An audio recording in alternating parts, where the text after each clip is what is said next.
What's going on, everybody? It's your boy C-Zar, and we are talking about XCN, OnyxCoin today. Hit that like button, subscribe if you want to see more content like this, you guys, and let's get into it. All right, it is the 12th day of May today.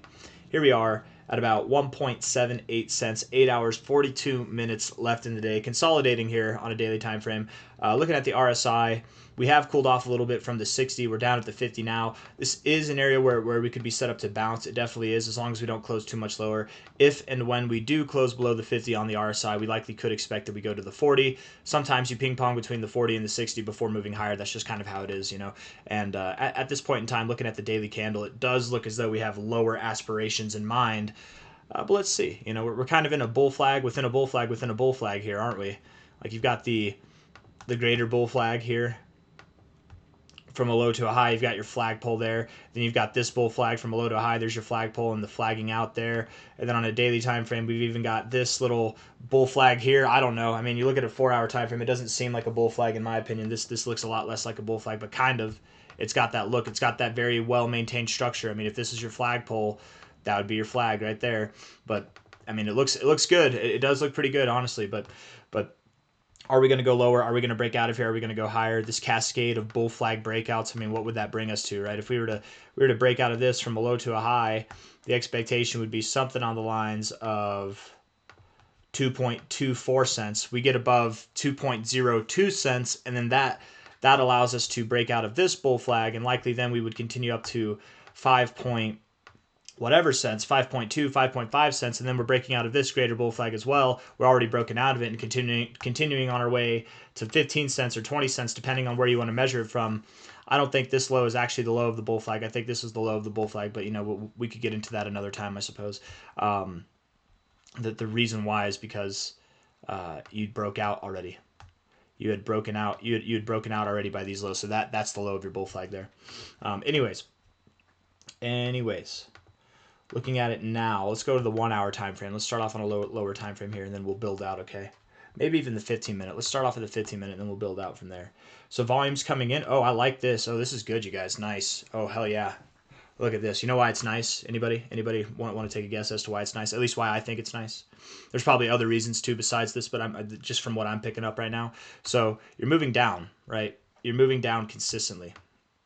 Generally speaking, when you break out, you get volume coming in, right?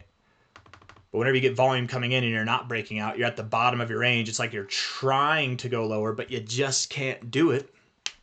It's a good thing, right? There's some kind of buying pressure going on here that's preventing the price from going lower. And I think that's exactly what's happening. You got a lot of volume over here as well. And right at this same area where you're finding support now, it's kind of like a double bottom almost.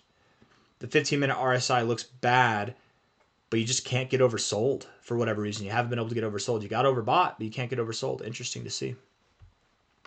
1-hour time frame, same kind of idea here. Volume is building. You're getting a lot of volume down here, but you're not going anywhere. I like that. That's not a bad thing, you guys. It's really not a bad thing, especially with this kind of consolidation. There's times when that can be a good thing, but like here, here, you didn't have any volume coming in. Whenever you did have volume come in, it was to the downside, but you didn't go anywhere. You just found higher lows. You didn't break any structure. So then, of course, you continue going higher. And when you did go higher, that's when the volume came in, right?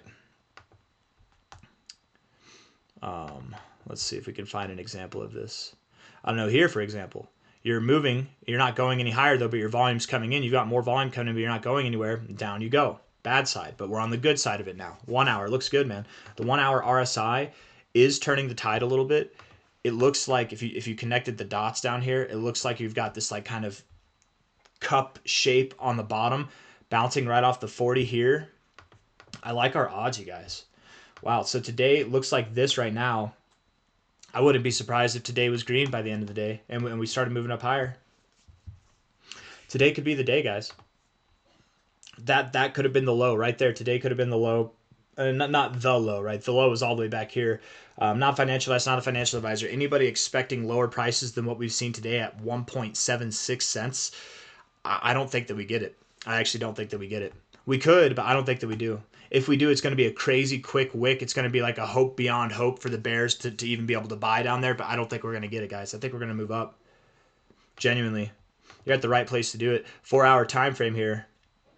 Very nice and tight consolidation. Volume is coming in and you're not breaking out, which means there's probably some acquisition going on. They're trying to, but there's a buy wall or something, man. Ninja set up the buy wall. Here we are at 44. Lower lows in the RSI, higher lows in the price. Hidden bullish divergence. We've cooled off. We're ready to go, guys. I think we're ready to go. That's good. Hell yeah. Man, I'm getting whiplash going back and forth like this, right?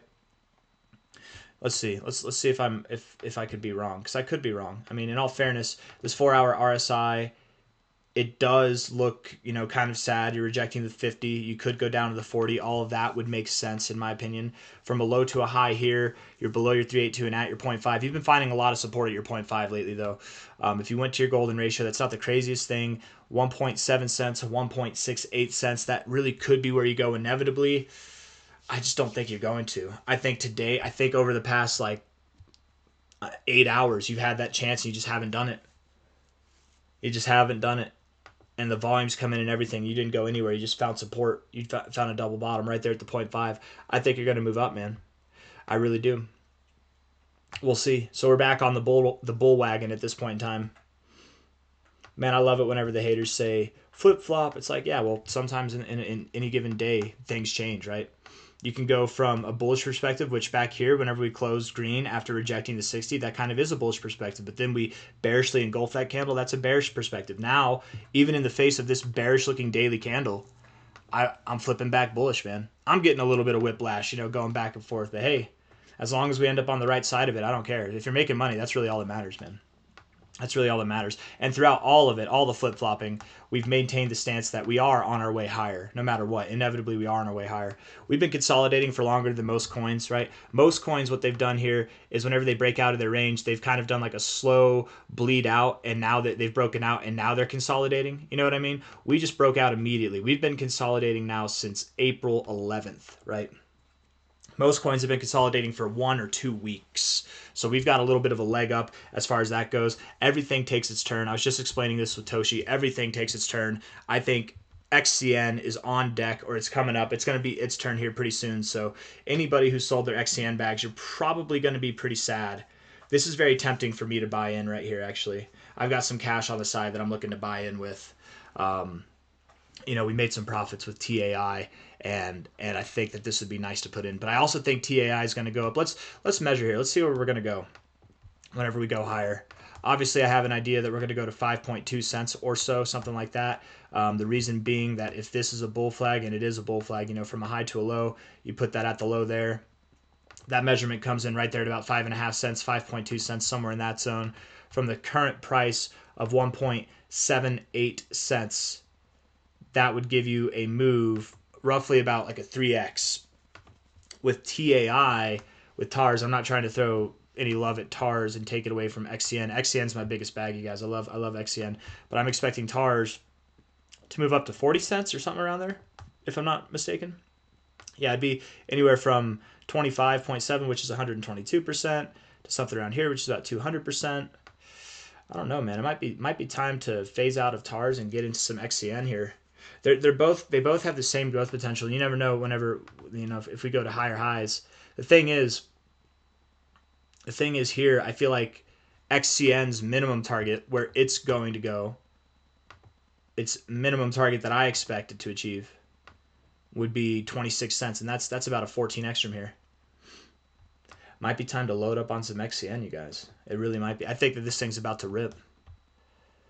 Sorry. Okay, so daily time frame, daily RSI, bouncing off the 50. That'd be a good look, right? Especially because you're in this downtrend, lower lows, lower highs.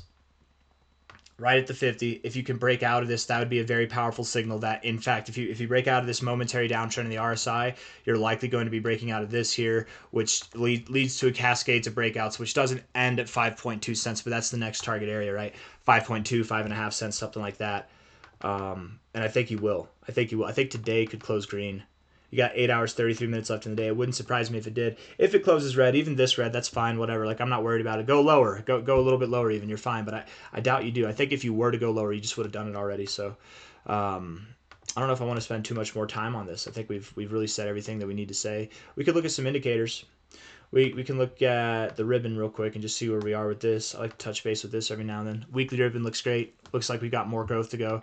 3-day ribbon, yeah, also looks great. Good interaction there. What we want to avoid doing now is going below this. We don't want to go down to 1.63 cents or lower. We don't want to do that. So looking good there. How much time do we have left? 8 hours, 32 minutes. This is the last on the 3-day. The daily's looking good too, but we want to get away from here right now today. So we want to start moving up. And if we are to start moving up, it would be now, because if not, this would imply that we have lower to go, actually. Lower than this low even. Or maybe not even lower than this low, at least, but something that's around like 1.65 cents at the very least, which is at this area of support. So I guess it's fine if we do that, but if we can bounce from here and recover immediately, that would look really good as well, actually. Monthly time frame, we don't have enough to go off of, right? We're above the ribbons. That's nice to see, but that's about it. What about the LRO? How's the LRO doing? We haven't checked on that in a second. Let's get rid of this one and get rid of that one, and we'll put on that one. Weekly time frame. Oh, really? The bearish momentum just kicked in, huh? Daily time frame. Once we get above 2.3 cents, the LRO is saying we're in a bullish trend. I'm saying we're already in a bullish trend, but it's 2.02 cents that we need to break above. Tomato, tomato, whatever. Clearly, this is the level to watch. This is the very key significant level right there at about 3.12 cents. Let's look at the short term, see if this is agreeing with what I'm saying. Are we in an up, or are we going to start moving up or down? This is saying that we're still in a downtrend. There's no signs of reversal here, but that's just because you're so tame. 15-minute time frame. All right, got a little bit of hope here, yeah, but not a whole lot. The 15 minutes just so unreliable. I don't know. The more that I've used this, the less that I've liked it. It's good. I think it is good on the 4-hour time frame. It's good at key pivotal areas, but that's really about it, man. That's really about it. Maybe it's good on the daily time frame. We just don't have a lot of quick volatility to go off of here, but I don't know. You know, back here and in recent days, whenever we were doing stuff like this, it was actually very helpful, but for whatever reason, it's just consistent to the downside. It's not as helpful. Anyways, I'm just rambling at this point, you guys. I don't know if I have anything else that I want to say. Let's see. We've got other indicators pulled up too. Daily MACD looks like it wants to cross bullish here pretty damn soon. That'd be nice. Stochastics are crossed to the downside, but both pointed upwards. That's nice. Could be bouncing off the 50 there on the blue. That is good, actually. 3-day time frame, good and bad things going on there. Weekly looks good. I mean, overall, the weekly is good, I gotta say. You don't have bullish divergence on your MACD, but you do have some bullish convergence at least. I don't know. Everything on the weekly time frame looks like it wants to go up. 3-day time frame, it's a little bit iffy, but the daily time frame looks like it wants to go up as well, as long as we bounce here. If we don't bounce here, then lower we go. Lower we go. And what do I mean by lower we go? Probably down to 1.4 cents, 1.45 cents, somewhere in that zone. I'm just having a hard time coming to grips with that right now, because I think if we were to do it, this is some of the most volume that we've seen throughout this whole consolidation. I mean, like literally since this consolidation phase right here started, the consolidation within the greater consolidation, since this started here, this is the candle with the most volume, but we didn't go anywhere. So I think we're going to hold our ground. I think we're going to move up. I don't know. That's all I got for you guys. I'm just spinning my wheels at this point. You guys know where we're going, man. 5.2 cents, 20 cents, 26 cents, 32 cents by the end of it. Hit the like button, subscribe. Thank you all for being here. I'll see you on the next one. Take care. Bye.